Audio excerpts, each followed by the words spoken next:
Bonsoir à toutes, bonsoir à tous. C'est toujours avec un grand plaisir que je vous retrouve pour votre rendez-vous quotidien sur 8 Mont Blanc. Accès direct, votre émission donc en direct sur la télé, sur les réseaux sociaux. Bienvenue à toutes et à tous. Et ce soir, au programme, et il est chargé, cela fait des mois qu'on vous parle de la sécheresse dans nos départements. Ce soir, nous allons évoquer les conséquences, mais plus particulièrement sur la biodiversité de nos lacs. Et ce, avec notre premier invité, Victor Fossard. Ensuite, nous accueillerons Audrey Puteau de la SPA de Marlioz. Elle est accompagnée de Floc qui cherche un maître depuis plusieurs années déjà. Nous tenterons avec vous et grâce à vous de lui en trouver un d'ici quelques minutes. Enfin, si vous êtes amateur d'adrénaline, de suspense, le tout dans une ambiance de folie, c'est obligé, vous avez d'ores et déjà coché la date du 30 novembre et du 1er décembre sur votre agenda. C'est la date du Supercross de Genève. Nous y reviendrons avant la fin de cette émission. Bienvenue à toutes et à tous. Et on commence comme d'hab avec les titres. Et ce soir, c'est Victoria qui s'y colle. Salut Manu. Ça va Vic ? Très bien, et toi? Bah super, hein, bientôt la fin de journée, accès direct, tac tac, la petite routine, tout qui va bien, tout qui va bien. Et avec toi ce soir, d'ici une petite demi-heure, on va parler de l'accueil des migrants. Oui, plus de 200 mineurs étrangers isolés sont accueillis en Savoie. L'accueil de ces jeunes est une compétence obligatoire pour tous les départements en France. On verra l'appel à la solidarité de la Savoie qui appelle les familles à accueillir ces jeunes chez elles. Reportage complet dans une petite demi-heure, c'est Jean-Paul Crespi qui l'a fait. Et ensuite, autre solidarité, mais cette fois pour les enfants. Oui, on parle beaucoup des enfants aujourd'hui en cette journée internationale des droits de l'enfant. Juliette Vincent-Seigné est allée visiter la maison d'enfants Saint-Benoît à Sénaux, un établissement qui accueille plus de 70 jeunes âgés de 6 à 18 ans. On a hâte de voir ça, c'est dans une petite demi-heure. Rendez-vous pour le JT. Pendant que tu es là, tu ne bouges pas, on enchaîne avec la revue de presse. Et toi, ce soir, tu nous as sorti un petit article de l'essor savoyard. Oui, concernant le CIPAS, le syndicat de protection et d'aménagement du Semnoz. Il existait depuis près de 50 ans. Il n'existe plus depuis le 15 novembre dernier. Donc, comme l'explique l'essor savoyard, c'est une conséquence du rapprochement des communes puisque le syndicat va intégrer à partir du 1er janvier 2019 la communauté d'agglomération du Grand Annecy. Il ne va pas disparaître totalement puisqu'il va simplement changer de statut pour devenir une régie autonome. Et à sa tête, on retrouvera une figure emblématique du Semnoz puisqu'il s'agit de Gabriel Bibolet. L'incontournable Gabi. Dirigeait le CIPAS jusqu'ici. On voit l'ancien maire d'Annecy, Charles Bosson, en photo de cet article puisque c'est lui qui était à l'origine de la création du syndicat du Semnoz en 1969. Un grand souvenir. Et puis on enchaîne avec des montagnards qui montent à la capitale.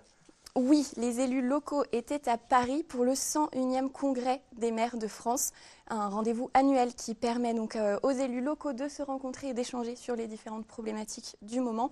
C'est un article d'ODS Radio qui rappelle que le contexte est plutôt tendu. Les présidents des conseils départementaux de Savoie et de Haute-Savoie étaient également sur place pour ce congrès. En revanche, le président Emmanuel Macron n'a pas fait le déplacement. Le contexte est donc tendu puisque d'après un sondage qui était présenté lors de ce congrès, un maire sur deux ne compte pas se représenter lors des prochaines élections municipales en 2020. En tout cas, moi, quand je vois ça, ça me donne envie d'être fabricant d'écharpes bleu, blanc, rouge, parce qu'il y a du bise. Il y en a beaucoup. Et puis avec toi Manu, on part en Suisse avec un article qui concerne des animaux. Oui, tout à fait. Alors tu sais, moi j'aime bien raconter des petites histoires dans mes revues de presse. Et là, s'il te plaît, ce soir, je t'emmène dans le canton de Turgovie. Alors je ne te referai pas la question sale de savoir où c'est tout au nord de la Suisse, entre Saint-Gall à peu près et Zurich. Et là-bas, figure-toi qu'ils aiment beaucoup les animaux, mais beaucoup, un point tu vas voir. Il y a quelques semaines, les services vétérinaires de la petite bourgade de Balterswil, je pense que c'est comme ça que ça se prononce en tout cas, ont dû prendre à leur charge à peu près 4 tonnes de poissons exotiques bien vivants. Alors, ils appartenaient à un propriétaire privé qui les destinait à la consommation humaine, mais voilà, problème, il ne pouvait plus s'en occuper dernièrement et donc forcément, sa pisciculture intérieure, comme on la voit là, a été fermée. Quant aux vertébrés, une partie a été transférée dans des autres installations piscicoles, mais bon, pour accueillir 4 tonnes de poissons, toutes les piscicultures ne sont pas faites pour. Le reste, malheureusement, a tout simplement été abattu et donné au plus possible à des zoos en tant qu'aliment pour animaux. Mais bon, ce n'est pas une première, parce que dans le même canton, un autre scandale avait éclaté en 2017 quand un éleveur avait dû s'expliquer suite à de la maltraitance sur 250 animaux. L'homme qui était pourtant connu des autorités, une affaire qui a d'ailleurs récemment obligé le conseil cantonal de Turgovie à s'excuser publiquement suite à de nombreuses fautes qui avaient été commises lors du traitement de ce dossier et donc ont infligé de nombreuses souffrances pour les animaux. L'éleveur, lui, a été finalement arrêté et s'est vu signifier une décision lui interdisant tout simplement de posséder des animaux, sachant qu'ils sont en train de redurcir la loi en Suisse pour aujourd'hui avoir un contexte un peu plus précis pour ceux qui veulent avoir des animaux en grand nombre. Donc ça va quand même dans le bon sens. Des histoires assez incroyables. Oui, j'étais un peu lancé. Et puis, on passe à un tout autre sujet, du sport. Oui, mais une autre histoire, parce que j'aime ça. Oui, c'est l'histoire de la championne de ski de fond norvégienne, Therese Johaug, dont on voit une superbe image sur l'écran. Alors, ça te ne dit peut-être rien, mais à l'époque, en 2016, on avait beaucoup fait parler d'elle, parce qu'à l'époque, elle était sans conteste la numéro 1 mondiale, ça on ne peut pas lui enlever. Et malheureusement, elle s'est fait contrôler positive au clostébol. Alors, c'est un stéroïde anabolisant. Son excuse, à elle, je te le donne en mille, elle a dit avoir absorbé cette substance via une crème pour les lèvres qu'on lui avait prescrit suite à des gelures. Bon, le CIO, la FIS, le Comité international antidopage, eux n'en croient rien, ont suspendu l'athlète pour 18 mois, donc une sentence qui l'a empêché de participer aux derniers Jeux Olympiques. Et donc, le goût amer, 1 an et demi, elle a fait son temps, elle n'a rien dit. Et là, début novembre, elle repart, donc première compétition depuis à peu près plus de 2 ans. Elle s'élance et forcément, comme si rien ne s'était passé, elle explose tout le monde. Pas de concurrence, elle est déjà fortement pressentie pour être la numéro 1 du circuit blanc cette année en ski de fond. Belle performance, mais bon, je laisse à chacun faire la part des choses et arriver à ses propres conclusions de ce côté-là.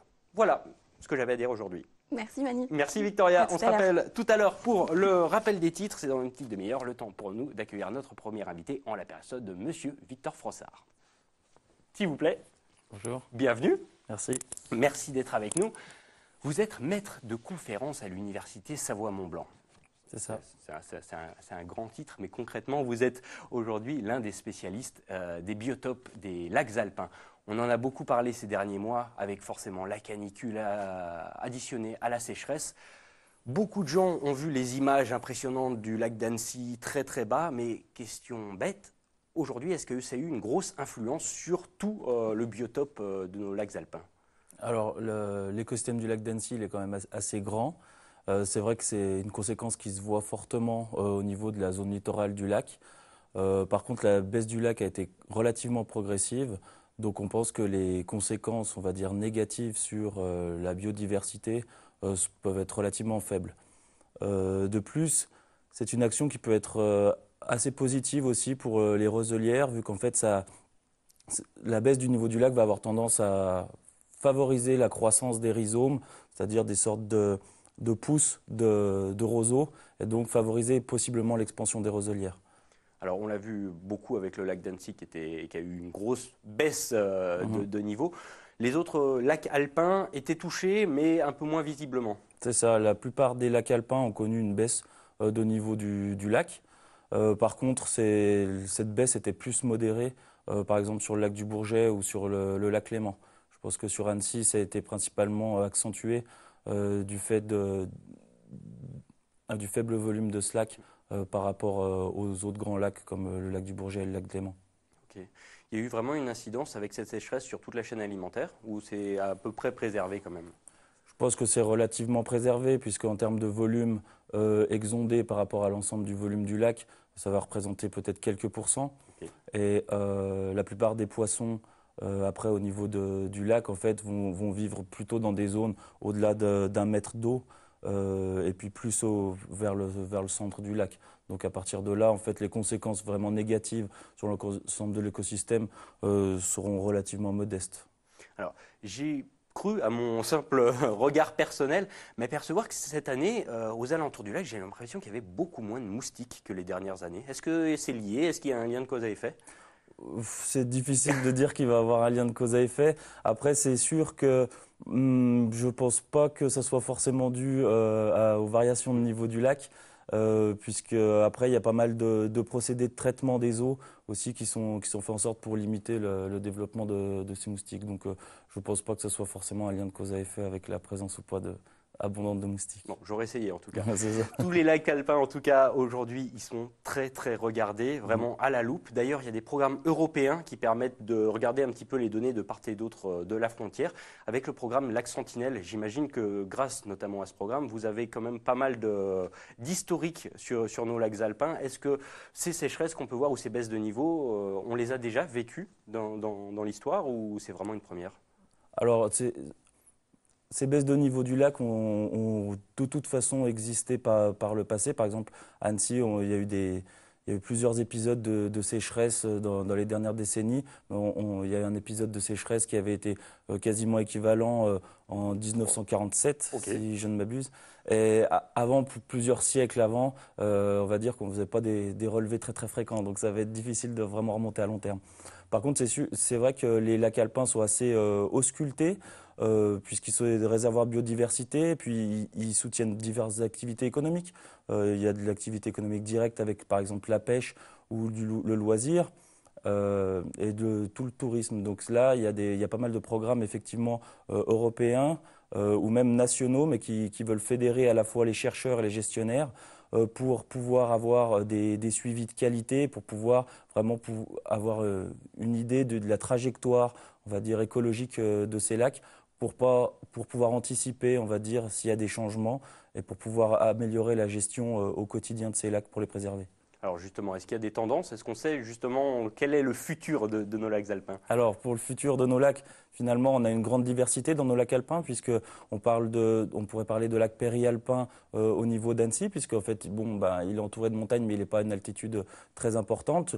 C'est difficile de le comparer à des lacs qui peuvent être jusqu'à 2000 mètres ou 2500 mètres d'altitude.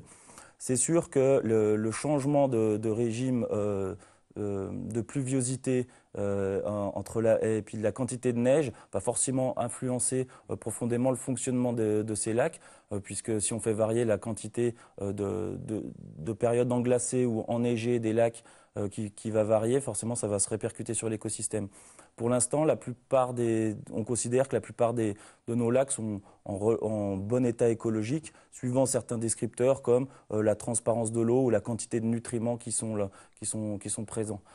Par contre, on suit effectivement, on n'a pas encore beaucoup de recul, mais on suit aussi la dynamique de certains polluants qui peuvent être émergents ou présents dans l'écosystème. Et donc ça, c'est du suivi de tous les jours pour vraiment avoir des techniques analytiques qui nous permettent de donner un diagnostic écologique précis sur les pressions qui pèsent sur ces lacs-là. Vous le disiez il y a quelques minutes, il n'y a pas eu de grosse, on va dire, influence sur la biosphère des lacs. Est-ce qu'il y a pourtant quelques organismes à qui ça a réussi, cette sécheresse, qui ont peut-être un petit peu augmenté de population ou qui ont pris le dessus? Alors, pour certains organismes qui auraient pu augmenter de population, à notre connaissance, on n'a pas directement des suivis qui permettent de voir des populations exploser. Par contre, même si je sors un peu de mon domaine de compétences, il y a plusieurs organismes comme la LPO qui indiquaient que possiblement ces zones exondées en fait, pouvaient être particulièrement favorables aussi à l'arrêt des oiseaux lorsqu'ils vont être en migration hivernale et en fait pourraient soutenir la présence d'oiseaux autour du lac. Ok, j'imagine forcément, plus il y a d'oiseaux, plus c'est bon signe. Ça peut être ça. Tout simplement. Merci beaucoup, Victor Frossard, d'avoir été avec nous aujourd'hui sur ce plateau et de répondre à toutes nos questions. Merci. Je vous laisse repartir direction la régie. Merci. Juste le temps pour nous de changer de sujet et d'accueillir notre prochaine invitée en la personne de Audrey Puteaux. D'ailleurs, elle est accompagnée de Floc. Bonsoir. Bonsoir. Merci d'être avec nous. Merci à vous de nous accueillir. Enfin, écoutez, c'est toujours un plaisir et en plus avec des petites bouilles comme ça, tout adorables. Alors, vous faites partie de la SPA de Marlioz. C'est ça. L'une des plus grandes du département, si je ne dis pas de bêtises. C'est ça, ouais. On a un secteur qui est grand, de CCL à Faverges, voilà. On parle beaucoup de la SPA, forcément, généralement, au moment des vacances scolaires, parce que forcément, grosse vague d'abandon, etc. Pourtant, là, on est à l'automne. J'ai envie de dire, tout devrait bien se passer. Pourtant, il y a encore beaucoup de monde dans les refuges. Oui.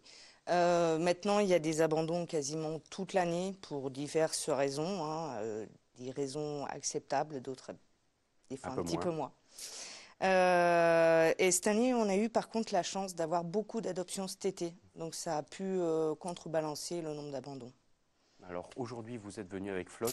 Flock, il cherche un maître. C'est bien ça? Monsieur Flock, ouais, Monsieur Flock, il a été trouvé en juin 2017, donc il a 1 an et demi de refuge avec nous.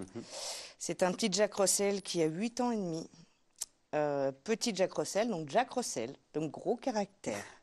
Pas un chien méchant, mais un chien qui a besoin d'avoir un maître. Et du chien qui a une caisse quand même. Et un chien peut qui vous a une suivre caisse. partout en montagne. Voilà, c'est ça. Il a beau avoir 8 ans et demi, il est plein de vie, il est très très curieux, il adore, voilà, il regarde tout ce qui se passe. Voilà, c'est un chien qui est sympa, mais qui a besoin, voilà, d'avoir un maître. C'est un chien. Bien évidemment. Aujourd'hui, s'il y a des gens qui sont intéressés pour venir un peu au secours de Flock, parce qu'il y a un peu de ça quand même. Oui, ça serait bien qu'au bout d'1 an et demi, il trouve une famille. Ça serait cool pour lui. Ouais. Ouais, petit orphelin. Alors justement, on peut vous joindre, il faut passer directement à la SPA, faut Alors, vous appeler, comment ça se passe? On peut envoyer un message sur Facebook, on peut appeler au refuge, on peut passer directement aussi. Il y a beaucoup de gens qui passent directement et qui trouvent leur bonheur soit du premier coup, soit qui reviennent. Et puis au fur et à mesure, eh ben, ils font un petit peu ils décident de quel chien leur correspond. Nous, on les aide aussi, on les guide là-dedans et ils trouvent leur bonheur, quoi. Vous l'avez compris, si vous avez un petit manque dans votre vie, faut pas hésiter. Flock, il est juste là, il demande que ça.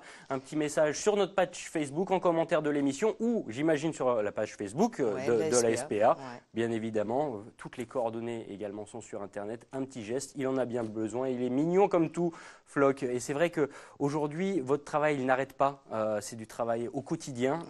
J'imagine qu'il y a beaucoup à faire dans le chenil. Bah là, on a une quarantaine de chiens actuellement sur le refuge.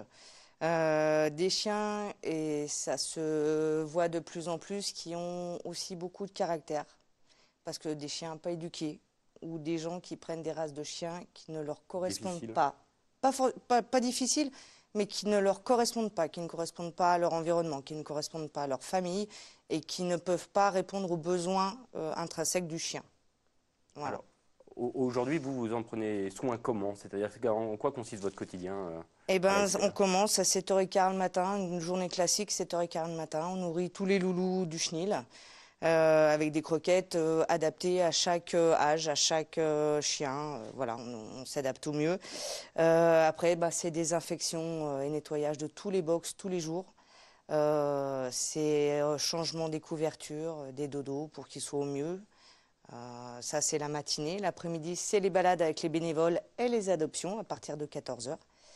Et on refait, voilà, on renettoie, on désinfecte. Le but, c'est qu'ils soient dans des meilleures conditions possibles, quoi. Il y a quand même un petit peu de tournus ou concrètement, quand un animal arrive chez vous, il y reste pendant un petit moment? Il y reste le temps qu'il n'a pas trouvé son maître. Il y en a ces 3 jours. Et puis il y en a, là, on a Dédé, lui c'est 1 an et demi qu'il est là. Dédé, ça fait 4 ans. On a eu Balto qui a été adopté l'année dernière. Il avait plus de 5 ans de refuge. Il reste avec nous tant qu'ils n'ont pas de maître. Bon, j'ai l'impression qu'il a l'air pas plus mal. Ah, lui, même si on est d'accord, hein, on va tout faire pour lui trouver un foyer. Voilà, juste si les gens sont intéressés par Flock, voilà, il a beau être petit, c'est un chien qui a du carafon. Les copines canines, grandes, pas de souci. Les mâles, pas trop. Les chats, c'est pas ses copains ou comme nous, il les aime trop finalement. Donc voilà, c'est... La SPA de Marioz, alors il y a la casquette chevenile. Vous accueillez d'autres animaux également? Alors, on a les chats. On a un secteur chat, on a des nacs aussi, des lapins, des furets, des cochons d'Inde, des rats. Voilà. Il y en a pour tous les goûts. Ouais, on accueille tous les animaux dont on peut s'occuper. Vous l'avez compris, je répète, hein, n'hésitez pas si vous avez une petite place dans votre foyer, dans votre cœur, il y a Flock qui est là. Et il y a quelques temps, je vous le rappelle, on avait déjà accueilli Flaky sur ce plateau. Alors Flaky, qu'est-il devenu? C'était la SPA de Savoie qui nous l'avait apporté il y a quelques mois. Flaky n'a toujours pas trouvé, vous le voyez sur ces images, il n'a toujours pas trouvé de maître. Il est toujours à la SPA de Savoie. Donc n'hésitez pas, un petit geste pour... Indy qui est venu la dernière fois a trouvé une famille. Indy a trouvé une famille, voilà. Et ben voilà. Bon, ça c'est déjà un signe encourageant, voilà. Comme quoi on peut aider à notre moindre niveau. Voilà. En tout cas, on vous souhaite bien du courage. Félicitations en tout cas pour votre action. Merci. Et puis on souhaite plein de bonheur à Flock et aux autres. Trouver un maître très vite. Merci. Merci d'être venu en tout cas sur ce plateau. Je vous laisse repartir direction la régie. le temps pour moi d'accueillir nos invités suivants.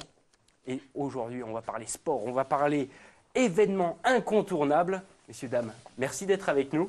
Bonsoir. Stéphanie et Jonathan. Alors, Stéphanie, vous êtes la directrice du Supercross Geneva. Jonathan, président du Motocross Club des Mérinos. C'est vrai que là, on va parler belle bécane, on va parler gros coup de gaz. C'est vrai que le Supercross Geneva, 33 ans d'expérience. Le grand âge, l'âge de raison, comment ça se passe? On se situe où? Effectivement, 33 éditions, c'est la 33e cette année. Ce n'est pas la 33e pour moi, mais j'en ai déjà quelques-unes derrière moi. 33 éditions, le Supercross, c'est un événement qui est devenu un rendez-vous hivernal pour tout le public du bassin lémanique et des environs. Et puis, c'est vrai que perdurer un événement aussi longtemps, il faut sans cesse se renouveler, essayer de ne pas faire de copier-coller, rester dans l'air du temps, évoluer avec le sport et toujours garder, en tout cas puisqu'on organise un sport relatif à la moto, garder cet esprit motard fidèle à ce milieu, c'est important. Et aussi promouvoir le sport en général. Alors, les sports motorisés. Aujourd'hui, 33 ans d'existence, en tout cas que ce soit la Suisse, Genève ou même pas l'Expo, on ne pourrait plus du tout imaginer un début d'hiver justement sans le Supercross. Merci de le rappeler, ça fait plaisir. C'est vrai qu'on n'a pas du tout envie que ça s'arrête. Le milieu de l'organisation d'événements est certes pas simple. Malgré tout, on essaye chaque année de faire perdurer cet événement. Il dure depuis 1987. On va tout faire pour qu'on continue encore 33 ans. Exactement. Voilà. Alors, Joe, vous êtes président du Motocross Club des Mérinos, professeur de moto. Oui, exactement. Professeur, déjà directeur de l'école de pilotage qui est à Genève et puis président du club également. Ouais. Alors, j'imagine que pour vous, avoir un événement comme le Supercross Geneva, c'est une chance, ne serait-ce que pour votre structure et puis pour les petits jeunes aussi qui veulent s'y mettre, ça doit aider à déclencher quelques passions. Oui, tout à fait. Déjà l'année passée, Stéphanie m'avait chargé d'organiser une démonstration de jeunes pilotes en 65. Et ça s'est très bien passé. Du coup, on va renouveler encore une fois l'expérience cette année. On a sélectionné 15 enfants entre 8 et 12 ans à peu près. On a fait une sélection assez drastique. On a pris les meilleurs. Et puis, c'est vrai qu'il y a de plus en plus de demandes, que ce soit au niveau des filles, que ce soit au niveau des garçons. Et c'est vrai qu'à Palexpo, ça réveille un petit peu cette passion des sports mécaniques auprès des jeunes, effectivement. Ouais. Alors, ces jeunes, ils vont être là au milieu du sein des saints de la motocross. C'est vrai qu'entre les jeunes, il y a quand même des très très grands noms qui vont passer et on attend, on peut le dire, les meilleurs de la planète le 30 novembre et le 1er décembre. Ouais. Oui, complètement. C'est vrai qu'on met toujours un point d'honneur à servir un plateau de pilotes assez exceptionnel à Genève et je pense que Joe ne me contredira pas. Enfin, tu le feras s'il faut, mais je pense que le plateau de cette année a vraiment atteint une dimension qu'on n'a jamais rencontrée à Genève, puisqu'on aura vraiment la présence de 8 pilotes américains, dont 3 jamais vus à Genève, 2 champions des États-Unis. C'est vraiment quelque chose d'assez incroyable. On aura Aaron Plessinger qui sera en exclusivité européenne, donc qui va faire son unique Supercross en Europe à Genève. Il y a un beau plateau. Oui, on a vraiment un beau plateau. Malheureusement, on n'a pas le temps pour que je vous énonce le palmarès de chacun, mais voilà, de vraiment de très beaux pilotes dont on peut voir les palmarès sur notre site internet. Et sans oublier non plus le FMX, qui tient aussi une place dans notre soirée, avec 7 pilotes annoncés pour la semaine prochaine. Le maître d'orchestre de ce show, c'est notre pilote national Matt Rebaud, qui va effectuer cette année ses figures sur une moto électrique. Comme donc, quoi, on y arrive. Voilà. Vous me coupez l'herbe sous le pied parce que c'est vrai que Aujourd'hui, on est dans une époque un petit peu greenwashing, écologique, etc. Les sports mécaniques, c'est pas forcément la chose la plus vendeur, ou en tout cas qui est le plus avec son temps. Pourtant, j'ai l'impression qu'il y a une transition qui est en train de se faire avec les riders, avec les motards. On passe d'un esprit un peu plus rebelle à un esprit un peu plus rentré dans les mœurs. Est-ce que ça se sent auprès des jeunes, Joe? Ouais, moi, je dirais pas forcément que ça devient de l'état d'esprit rebelle finalement, mais c'est plus la passion. Et puis justement, ça commence un petit peu à changer. C'est un peu comme la voiture, je dirais. En fait, finalement, bah voilà, les fabricants, tout ça, commencent à s'adapter justement en termes d'écologie, etc. Et c'est vrai qu'on commence à venir avec des modèles maintenant qui commencent à devenir pas mal compétitifs et fiables. Et du coup, c'est vrai que la jeune génération maintenant demande presque plus à avoir des motos électriques plutôt qu'à essence, comme nous on avait quand on était jeunes en fait finalement. Mais je pense pas que c'est l'état d'esprit plutôt rebelle, c'est plus la passion qui se transmet petit à petit et qui évolue au fil du temps. Et des événements comme ça, j'imagine que forcément ça aide à transmettre justement aux jeunes cette image. Ouais, alors tout à fait. Et puis ben, justement, Matt qui va nous faire ces démonstrations avec la moto électrique, je pense, prouve que ça peut se réaliser finalement, et puis que la moto électrique, c'est l'avenir, hein, finalement, que ce soit en termes d'écologie ou autre. C'est clair que c'est l'avenir. Hein. Ça, il n'y a pas de souci là-dessus. Vous le disiez il y a quelques minutes, on essaye toujours de se renouveler, de ne pas refaire les mêmes choses. Pour cette 33e édition, il y a encore des nouveautés? Alors oui, on s'est quand même un peu creusé la tête. Toujours en marge du Supercross depuis tout le temps. On a un petit salon qui s'appelle Motors Festival où le public peut se promener entre les allées des stands qui proposent les nouveautés, tant au niveau moto, accessoires. Il y aura des séances d'autographes. Donc tout ça, c'est quelque chose dont on a l'habitude de voir au Supercross. Cette année, on a mis sur pied une piste d'essai spécialement aménagée pour essayer des VTT électriques. Donc ce sera gratuit pour le public. On aura plusieurs marques qui seront représentées à Palexpo et donc le public pourra venir tester sur cette piste les VTT. Histoire de voir un petit peu quelle est la capacité d'un VTT électrique. Donc, de mieux se rendre compte. Voilà, exactement, histoire de se rendre compte. Comme disait Joe, la moto électrique, le milieu électrique, c'est quelque chose que on va y venir. On peut pas aller contre, on peut pas se voiler la face. C'est là. Il faut faire avec et il faut essayer d'intégrer cela de la meilleure façon possible. Voilà, il y a énormément de pilotes de Supercross qui s'entraînent en VTT électrique. Donc, je pense que ça a sa place dans notre soirée. Eh ben, rendez-vous le 30 novembre, le 1er décembre. Bien sûr, c'est à Palexpo. J'imagine qu'il reste encore quelques places, quelques billets. Oui. Il reste des billets en vente via notre site internet supercross-genève.com. Voilà. Et dans les points de vente habituels et sur place. Merci beaucoup d'avoir été avec nous sur ce plateau. On vous souhaite courage pour l'événement qui s'annonce.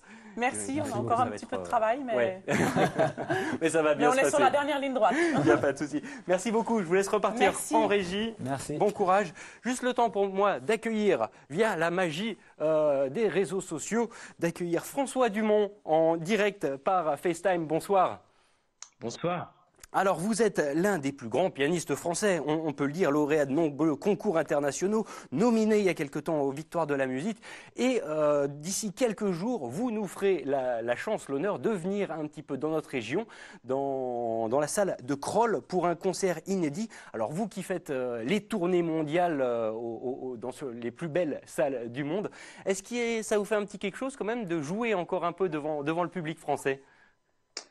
Ah oui, c'est pour moi absolument fondamental.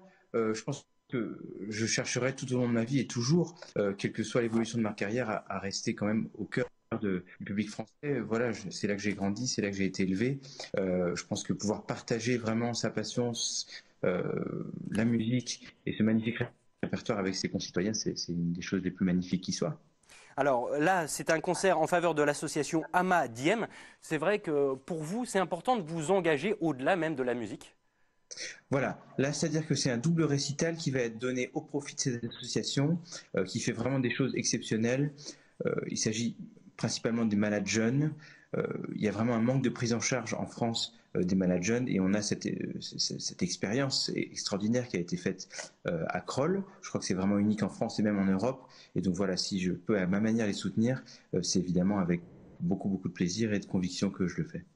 Derrière, vous allez enchaîner avec d'autres concerts un peu partout dans le monde. Alors, il y en a à Taïwan, il y en a au Luxembourg. Vous ne vous arrêtez jamais. Il faudra attendre jusqu'au mois de mars pour vous voir revenir dans nos contrées avec l'Orchestre des Pays de Savoie, que vous connaissez bien, je crois.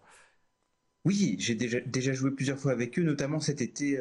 C'est un des rares orchestres qui tournent vraiment l'été, qui font les tournées des festivals. C'est un orchestre que j'aime énormément. Il y a un très bel esprit, une très belle sonorité, un esprit chambriste aussi. Et donc c'est avec beaucoup de joie que je les rejoindrai pour le concerto Jeune homme de Mozart dans une tournée donc en Savoie, et j'ai hâte de découvrir tous ces différents lieux en Savoie. Merci beaucoup François Dumont d'avoir été avec nous. Bien sûr, on redonnera la date des concerts pour ne pas louper aucun récital. On vous souhaite bon courage pour vos prochaines représentations et en espérant vous revoir très vite sur l'antenne. Merci beaucoup. À bientôt. Au revoir. Et puis il reste pour moi encore le rappel des titres avec Victoria, que revoilà. Ah, c'est la magie de la télé, c'est génial. Et avec toi, d'ici quelques minutes, on va parler de l'accueil des migrants. En Savoie, plus précisément, plus de 200 mineurs étrangers isolés sont accueillis. L'accueil de ces jeunes est une compétence obligatoire pour les départements. On verra l'appel à la solidarité qui a été lancé par le département avec Jean-Paul Crespi. Et on vient sur la Journée internationale des droits de l'enfance. Oui, c'est la journée internationale, tu l'as dit, des droits de l'enfance. Nous avons poussé à cette occasion les portes de la maison d'enfance Saint-Benoît à Sénaux. On verra un reportage de Juliette Vincent-Seigné. C'est dans quelques minutes, c'est dans le JT. Restez avec nous le temps d'une coupure pub et on se retrouve tout de suite après.